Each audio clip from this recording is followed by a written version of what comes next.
surface. Number 3, brace for a punch. Number 4, let some air get knocked out of you. So these points apply to the long push press, the traditional push press, and the jerk as well, and to some situations in life and in some other places too.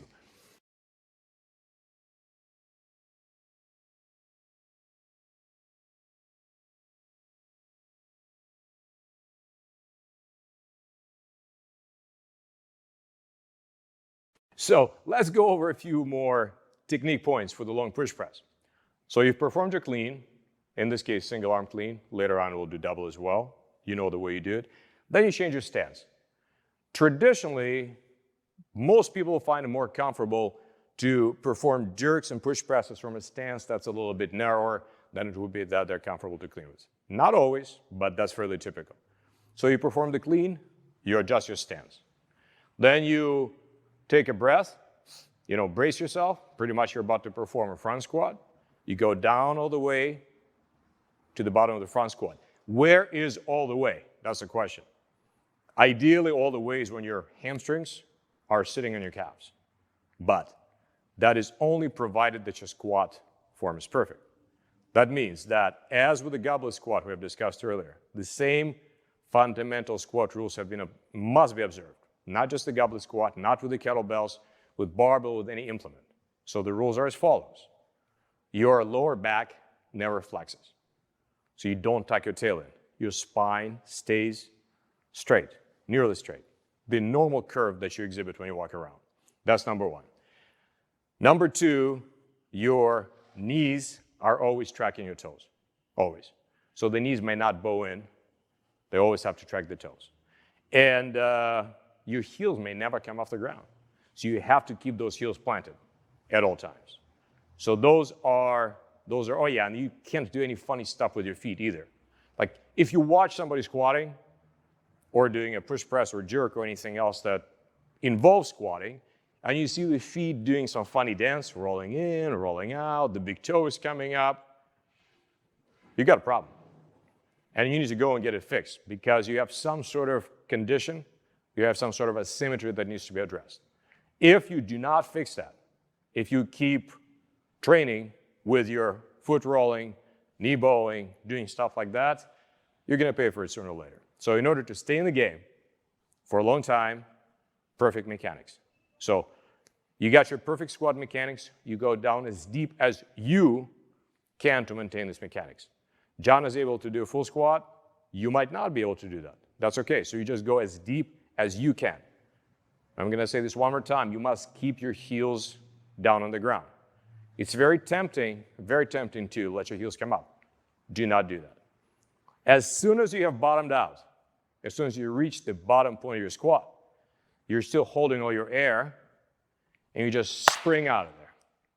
You just drive it out of there like you're kicking the deck. And you're powering up, and just as you're finishing that powerful hip extension on the top, the way you would from the swing, just as you're finishing right here, you just punch it in, and you add that acceleration from your arm and shoulder. Then, on the very top, that's your time to relax. So your arm is overhead, you get to be so relaxed. You can take a breath. You can even take 2 breaths, even 3 breaths if you absolutely must. Then you're going to inhale again, and you're going to let the kettlebell drop. So you inhale, you brace, the bell drops, and you go over that entire sequence over again. So absorb the shock, go all the way down.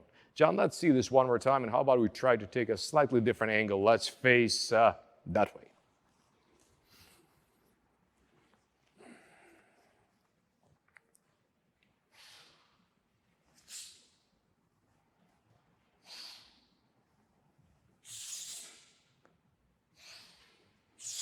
See, the arm stays loose on the drop and on the drive. Thank you, John.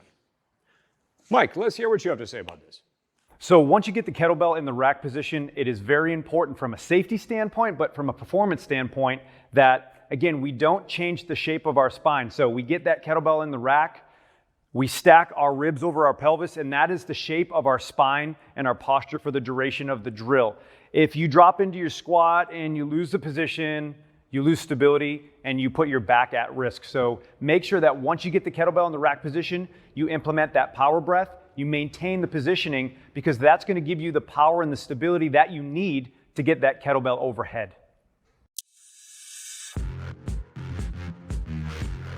All right, ladies and gentlemen, finally the classic push press. Observe.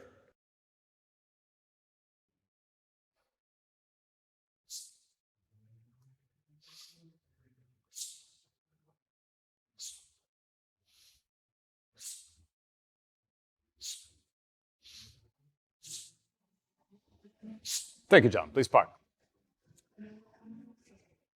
What's the difference? The obvious difference is you're just not dipping down as low, but there are a few subtleties as well. First of all, so how deep do you dip?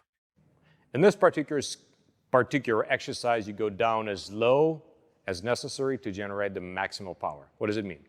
If you were to do a jump, a vertical jump or a broad jump, if you barely dip your knees just a little bit in your hips, you're not going to fly very far or high. If, on the other hand, you go into a full squat, you're not going to do very well either. So there is that happy medium in the range of motion that your body will figure out exactly where that range of motion is. So after some practice, you'll find this is how deep I need to dip. Let's talk about speed a little bit. The first dip is not too fast. If you go down too fast, you know, like those cartoon characters that suddenly it runs off and the hat keeps hanging for a few seconds afterwards. You don't want that to happen with your kettlebell, do you? No, you don't, I'm telling you. So it's moderate speed, the first dip. And then you drive, aggressively drive. And make sure you keep driving with your legs and your hips, your glutes. Make sure your cheeks are contracted on the top. And only after that, that arm kicks in. If you start pushing too soon with the arm, you're not going to generate the same power.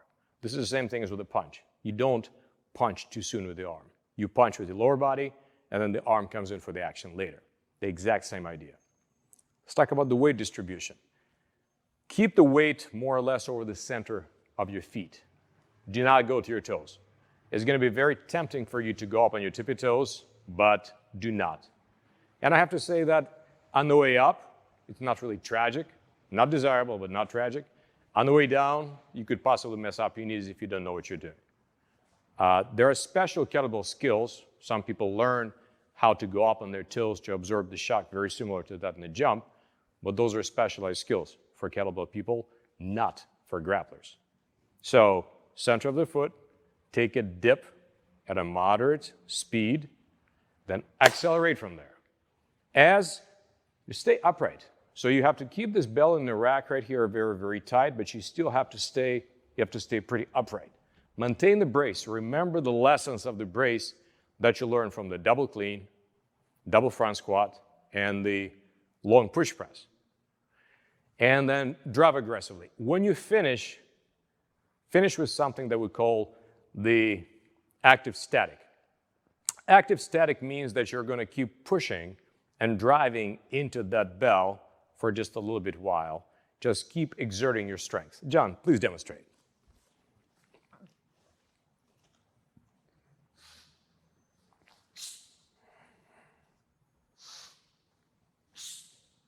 See, he keeps applying the pressure.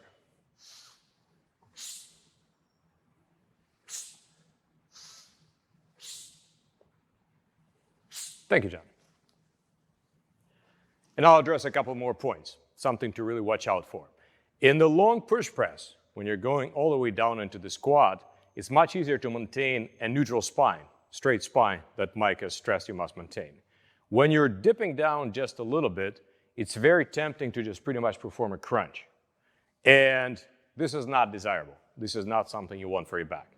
So you want to maintain your spine neutral, pretty much straight, and brace that neutral spine when you're absorbing the shock. Again, the depth, how deep you go, that's up to you. But that's individual, and this time we're just absorbing it. We're not shooting that ball out yet. So it's, again, slower first dip, powerful drive, the bell flies up, then after that you drop, absorb it, pause, reset your breath, and do that again. So that's the essence of the single arm push press.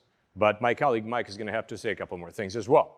So obviously John has done this before, but it's very important that once we get the kettlebell in the rack position and we initiate our first dip, that as we dip, our elbow doesn't come off of the ribs, because that's gonna disconnect our arm from our torso, and we're gonna lose all of our bracing and all of our stability. So as you have that initial dip, elbow stays, cylinder stays, the kettlebell goes overhead. Remember, the lower body is doing the work, and it catches, and as Pavel mentioned, on the way back down, basically when the elbows hit the ribs, we reabsorb that impact. So the timing is very important on the push press.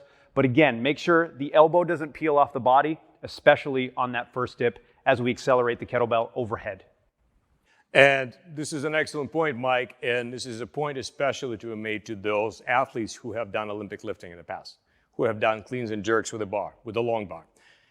You need to understand that a barbell is not the most ergonomic device for this exercise. Obviously, the barbell allows you to lift a lot of weight, and that's essential for that. With the kettlebell, if they're huge, they will be so displaced. We don't want that. But the barbell forces your wrist and your elbow in the position that's really vulnerable. For competitive weightlifters, there's no way around that. That's just a part and parcel of the sport. Every sport has its own dangerous elements that you just accept as a part of that sport. In grappling, you have your own set of problems with your neck and elsewhere. But there's absolutely no point in taking on the hazards from another sport that don't belong in your sport. So putting your wrists in danger of damage, overstretching and damage, doing the same thing with your elbows, it's unacceptable and it's unnecessary. Fortunately, the ergonomics of the kettlebell allows you not to put your wrists in these weird, unnatural positions, because you get plenty of that on the mat, let's face it. And the feeling of transitioning, of transferring the momentum from the lower body to the upper body through this triangle of power is just awesome. It's very awesome. It's very ergonomic. You're going to like it. I'll make you like it. And now for the really miserable double long push press. Observe.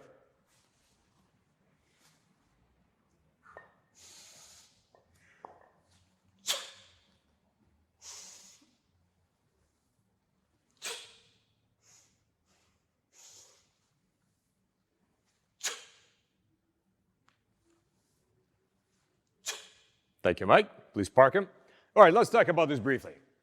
What's the difference between the double long push press and the single push press?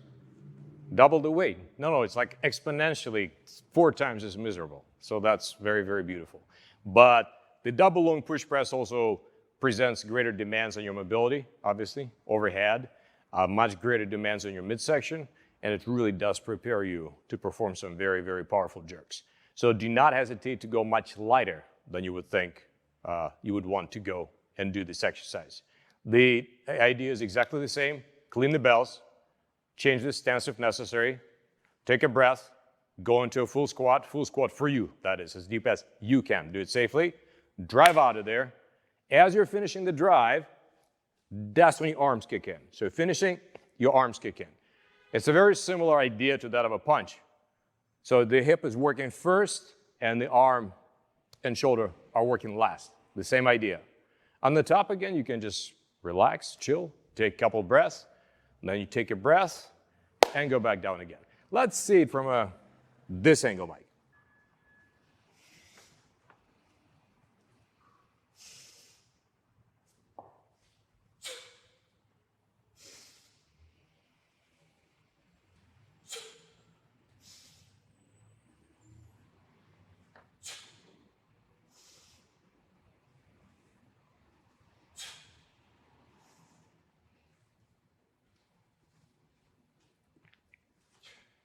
I'd